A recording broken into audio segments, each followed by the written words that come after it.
Biden tells world leaders to keep defending Ukraine. And what's happening between Azerbaijan and Armenia? All of that and more today, September 20th, 2023.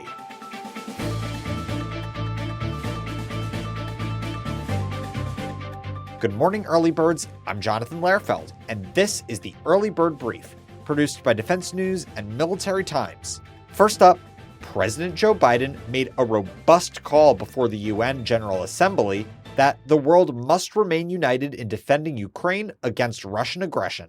But I ask you this, if we abandon the core principles of the United States to appease an aggressor, can any member state in this body feel confident that they are protected?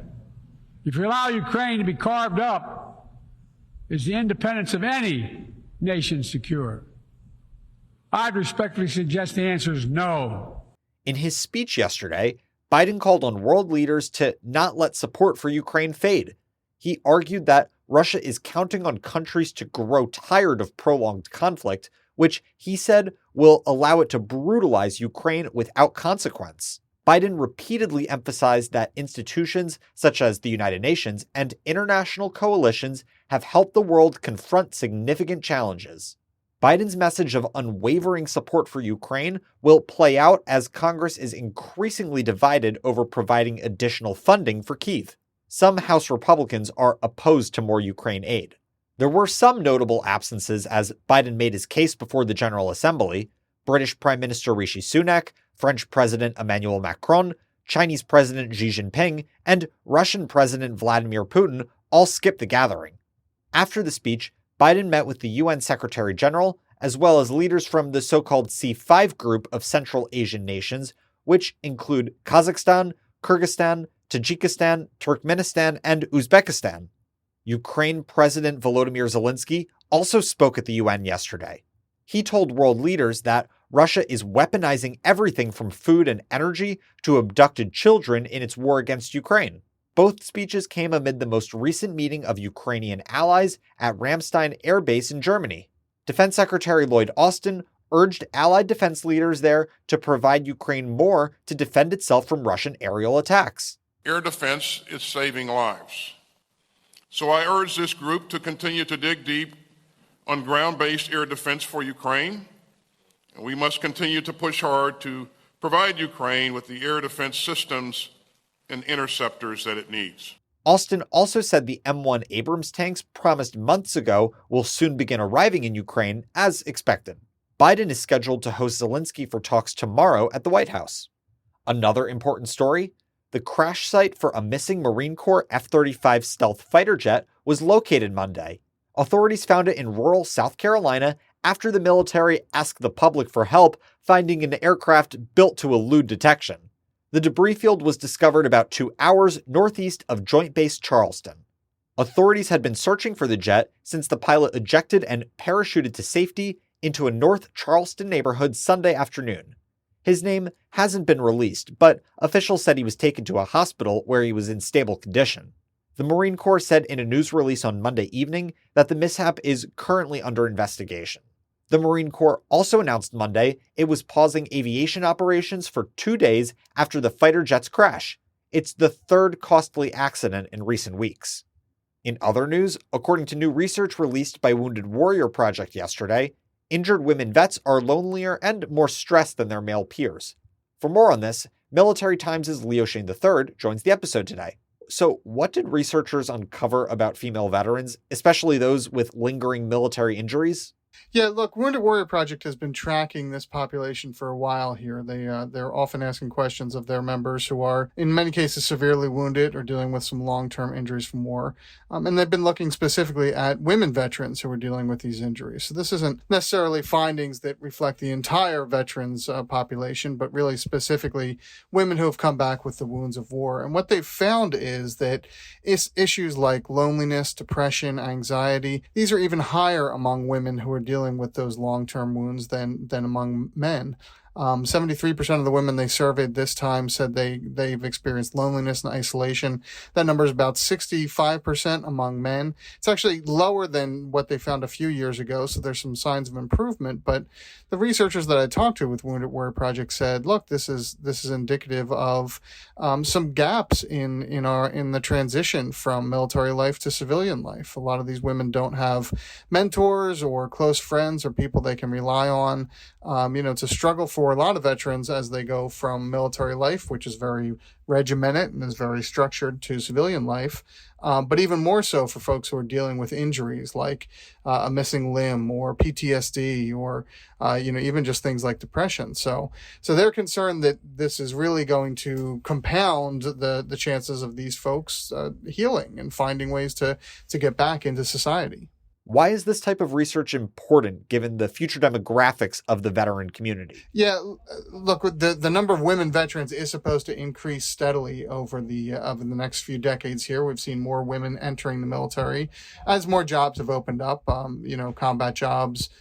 Various types of jobs that used to have limitations on them have now opened up completely. So these finding points are specific to women veterans with injuries, but really it's not a big jump to say that these are issues that are affecting all women veterans. These issues of having an ability to connect with folks, to find folks with similar experience, and to be able to share them. And it tracks past VA reports about trying to find ways to get women in, to make VA facilities and VA services more comfortable to them.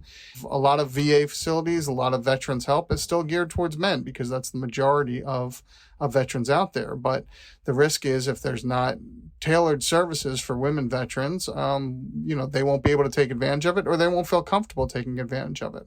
And the goal here with all of this is to make sure that as veterans leave, as military members leave and become veterans, that they come back into society. They bring the lessons they learned, they find a way to integrate in, and especially those who are dealing with long-term PTSD, those who are dealing with the wounds of war. I said the country wants them to get back into normal lives, to get back into functioning society. So finding ways to make sure that they can have that transition smoother is paramount to not just this group, but really to everyone. Thanks, Leo. Please like and rate us wherever you get your podcasts. Also on the radar for today, U.S. troops are wrapping up a training in Armenia at the same time as fighting escalates once more in a nearby separatist region. Azerbaijan's forces opened fire yesterday on Armenian positions in the Nagorno-Karabakh region in what it called an anti-terrorist operation. Ethnic Armenian officials reported at least 2 civilians were killed and 23 people were wounded amid heavy artillery fire around the region's capital. Authorities in Azerbaijan also accused Armenian forces of killing a civilian. The reports raised concerns that a full-scale war over the region could resume between Azerbaijan and Armenia, which fought heavily for 6 weeks in 2020. About 85 U.S. soldiers are training with Armenian peacekeepers in an exercise scheduled to conclude today, according to Army officials. Those service members are from the 101st Airborne Division and the Kansas National Guard. Officials told Military Times that the exercise was to build new relationships at the tactical level and increase interoperability for peacekeeping operations. Hostilities between Armenia and Azerbaijan come amid high tensions between Armenia and its longtime ally, Russia. Armenia has repeatedly complained that the 2,000-strong Russian peacekeeping force was unable or unwilling to keep the road to Armenia open, even though that duty was stipulated in the agreement that ended the 6-week war in 2020. An armistice that ended that conflict placed a Russian peacekeeper contingent in Nagorno-Karabakh. Azerbaijan regained Nagorno-Karabakh and surrounding territories in that war. Prior to that, they had been under ethnic Armenian control since the 1994 end of a separatist war. The Azerbaijani military did not immediately give details on the recent incident, but said frontline positions and military assets of Armenia's armed forces were being incapacitated using high-precision weapons and that only legitimate military targets were attacked. Armenia's foreign ministry denied that the country's weapons or troops were present in Nagorno-Karabakh and called all rumors about sabotage and planting landmines in the region a lie and fabricated. Azerbaijan said the operation was limited to military targets, but the defense ministry also said that humanitarian corridors had been created to evacuate people from the danger zone. Earlier yesterday, Azerbaijan said 6 people were killed in 2 separate explosions in the region that is partly under the control of ethnic Armenian forces. And now, here are some other stories that we're hearing chirps about. Americans detained for years in Iran arrived home yesterday. They were released as part of a politically risky deal that saw President Joe Biden agree to the release of nearly $6 billion in frozen Iranian assets. Roger A. Toberman retired and passed the title of Chief Master Sergeant of the Space Force to John F. Bentavenia. The ceremony at Joint Base Andrews in Maryland was historic, marking the first such change of responsibility for the service. In some campaign-related news, former Undersecretary of Defense for Personnel and Readiness, Gil Cisneros, announced he is running for a California seat in the U.S. House of Representatives. Cisneros served as the department's chief for diversity and inclusion efforts in the military and Pentagon civilian workforce. And officials said yesterday a Kenyan military helicopter crash near the country's border with Somalia killed at least 8 people. No longer will tens of thousands of Americans in uniform be asked to live a lie or look over their shoulder in order to serve the country that they love. That's why I believe this is the right thing to do for our military. That's why I believe it is the right thing to do, period. And on this day in history, in 2011, the policy Don't Ask, Don't Tell was formally repealed. The move allowed courageous gay, lesbian, and bisexual service members to serve without hiding.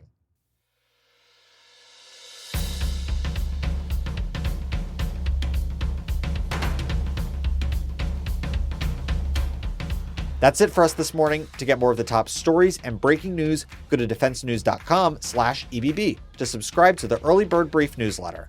Please give us a like, rating, and a comment wherever you get your podcasts. And be sure to follow us on social media at @Defense_News and @Military Times. The Early Bird Brief is hosted by me, Jonathan Lehrfeld, and produced by Zamon Z. Perez. Today's episode features stories by the Associated Press, Leo Shane III, and Davis Winke. Our podcast editor is Jessica Edwards, and our editor-in-chief is Mike Gruss. Have a great day.